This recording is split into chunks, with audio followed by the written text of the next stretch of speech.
নমস্কার বন্ধুরা, অনুদির রান্নাঘরে তোমাদের আরও একবার ওয়েলকাম। তো চলো, আজকে আমি সুন্দর একটা ডেজার্ট আইটেম নিয়ে তোমাদের সামনে হাজির হয়েছি। সেটা হচ্ছে ম্যাঙ্গো ফিরনি। তো গরম পড়ে গেছে, আমরা তো আইসক্রিম সবাই ভালোবাসি, খাই। তো এই ফিরনিটা ঘরে বানালে আর আইসক্রিমের প্রতি মন থাকবে না। তো চলো, এই ফিরনি বানাতে আমার কি কি লাগছে তোমাদেরকে এক ঝলক দেখিয়ে দিই। তো যেহেতু ম্যাঙ্গো ফিরনি, আমার অবশ্যই লাগবে ম্যাঙ্গো। আমি 4টে আম নিয়েছি, ছুলে নিয়েছি। এবার লাগবে আমার কিছুটা চিনি, আর লাগবে আমি 50 গ্রাম গোবিন্দভোগ চাল ভিজিয়ে রেখে তারপরে সেটাকে বেটে নিয়েছি। আর লাগবে আমার দুধ, আমি দুধটাকে অলরেডি ফোটাতে বসিয়ে দিয়েছি। তো চলো এবার স্টেপ বাই স্টেপ দেখে নিই। তো বন্ধুরা দেখো, আমার 1 লিটার দুধকে আমি হাফ লিটার অবধি ফুটিয়ে নিয়েছি। এবার আমি যে চালটা বেটে রেখেছিলাম সেই চাল বাটাটা অল্প অল্প করে ঢেলে দেব, আর একটু একটু করে নাড়ব। একবারে দেব না, তাহলে পরে জমাট বেঁধে যাবে। আর চালটা একদম মিহি করে বাটার প্রয়োজন নেই, একটু দানা দানা থাকবে, সেইভাবে বেটে নেবে।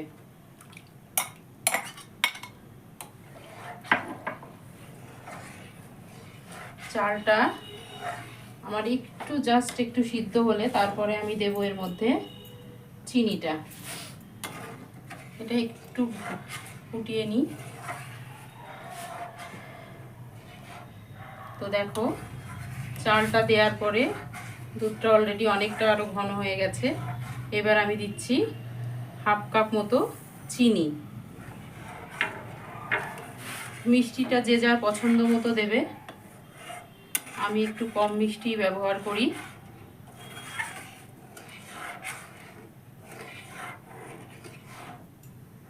দেখো, চালের গুঁড়োগুলো মোটামুটি সিদ্ধ হয়ে গেছে, আর একটু সময় নাড়ব।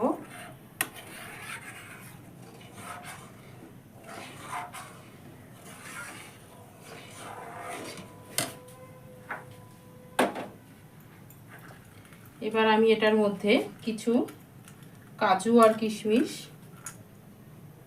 দিয়ে দেব। এটা বন্ধুরা অপশনাল, তোমার ইচ্ছা হলে দেবে, না হলে দেবে না।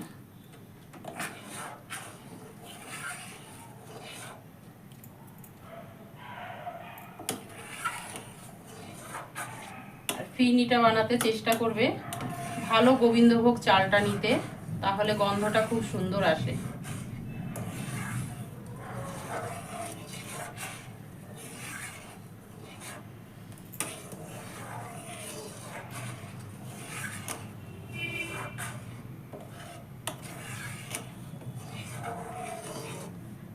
তো বন্ধুরা দেখলে আমার চালটা আর দুধটা মোটামুটি ঘন হয়ে গেছে, চালটাও সিদ্ধ হয়ে গেছে। এবার আমি গ্যাসটা কমিয়ে দেব। সুন্দরভাবে ফুটে উঠেছে। এবার আমি গ্যাসটা কমিয়ে দিয়ে আমের পাল্পটা মেশাবো।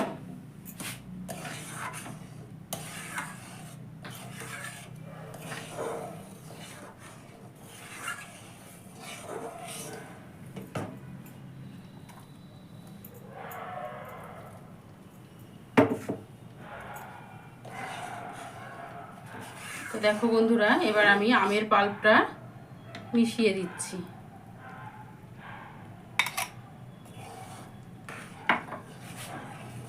গ্যাসটা এই সময় একদম কমিয়ে দেবে। অনেকে এটাতে ফুড কালার ইউজ করে, তো আমি করি না, কারণ আমার এই অরিজিনাল কালারটাই বেশি ভালো লাগে। তোমরাও এইভাবেই করবে।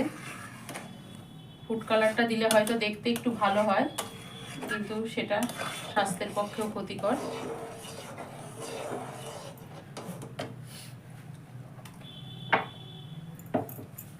আমি আরেকটু আমের পাল্প আছে, সেটাও দিয়ে দিলাম। এটাতে আমটা যতটা দেয়া হবে ততটাই টেস্ট হবে। দেখো কালারটা কি সুন্দর এসছে।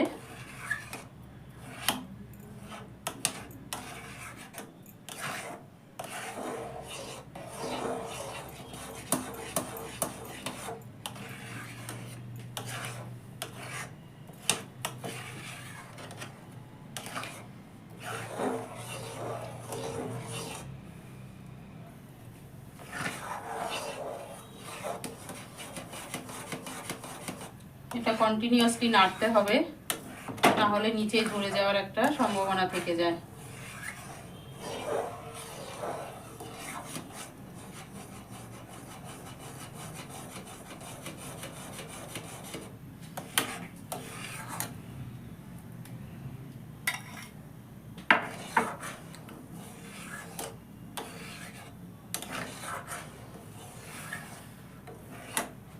তোমরা দরকার হলে এই সময় মিষ্টিটা একটু চেক করে নিতে পারো, কার কিরকম মিষ্টি প্রয়োজন।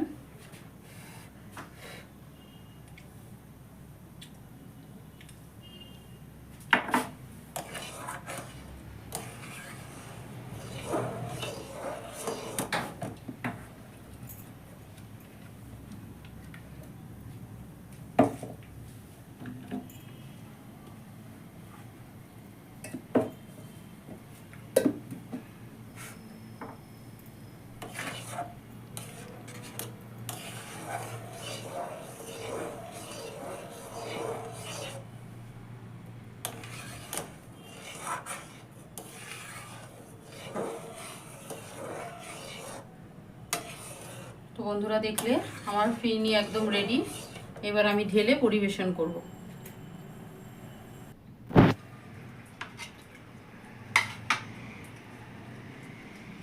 তাহলে বন্ধুরা, দেখতে পেলে কত সহজে আমি ম্যাঙ্গো ফিরনিটা তৈরি করে নিলাম।